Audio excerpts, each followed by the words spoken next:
Defence budget जो है वो 20% ज़्यादा बढ़ा दिया गया है। यहाँ पे हिंदुस्तान और पाकिस्तान की लड़ाई हुई है, मगर हमें ये भी नहीं बताया जा रहा कि वो जो डिफेंस बजट बढ़ाया गया है वो किधर मुख्तस किया जाएगा। क्या वो एयरफोर्स पे, क्या वो आर्म्ड फोर्सेस पे, मिलिट्री पे, ये भी नहीं बताया जा रहा। So how do you see this? कि बजट में, डिफेंस बजट में तो कभी इस किस्म की ट्रांसपेरेंसी रही नहीं है, लेकिन मेरा ये मौक़िफ़ रहा है कि हमें डिफेंस बजट नहीं बढ़ाना चाहिए और नॉन कॉम्बैट एक्सपेंडिचर को कम करके कॉम्बैट की तरफ शिफ्ट करना चाहिए।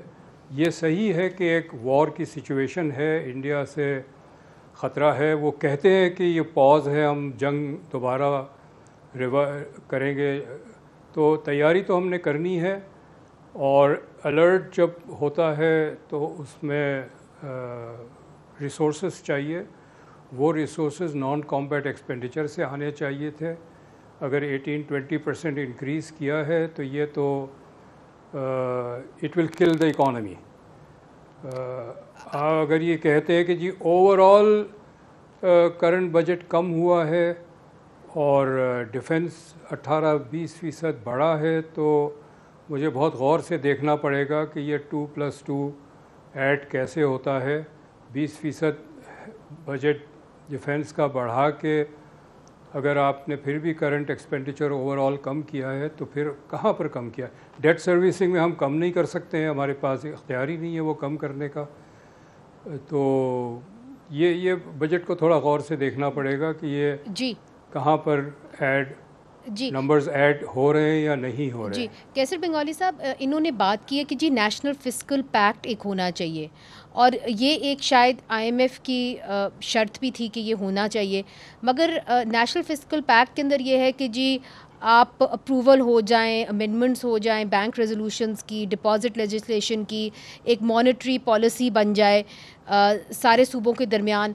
तो फिर NFC award, council of common interest, इनका क्या फिर प्रोसीजर रहेगा, या क्या वो एक दूसरे से मातहत होगा? How will this work?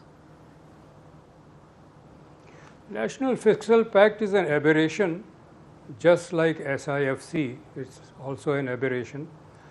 जब आइन में ये तय है कौन से फेडरल टैक्सेस हैं, कौन से प्रोविंशियल है, और एनएफसी ने ये तय कर लिया है कि ये जो टैक्स रेवेन्यू किस तरह डिस्ट्रीब्यूट होंगे, तो मुझे नहीं पता कि नेशनल फिस्कल पैक्ट इसमें क्या करेगा। बुनियादी तौर पे ये प्रेशर डालने का तरीका है सूबों पे कि वो अपने अखराजात कम करें और जो सरप्लस है वो वफाक के हवाले करें।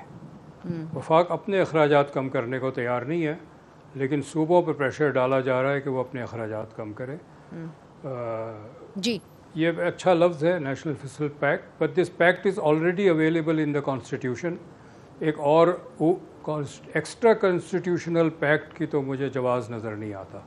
और एसआईएफसी भी एक फोरम है जहाँ पे इन्वेस्टमेंट की बात की जाती है, तो उसमें भी कंफ्यूजन है कि क्या जो इन्वेस्टमेंट है वो एसआईएफसी में आएगी, वहाँ पे देखी जाएगी, या कि एक्निक के अंदर देखी जाएगी।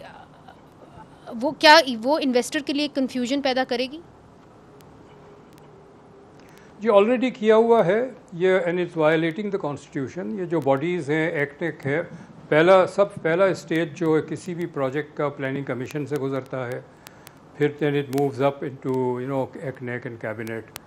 अब वो सारा बाईपास हो गया है, वो एसआईएफसी में आता है और वहाँ पर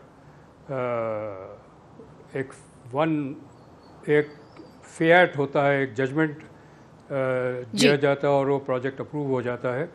लेकिन ये एसआईएफसी की कोई कारकर्दगी तो है नहीं अब तक।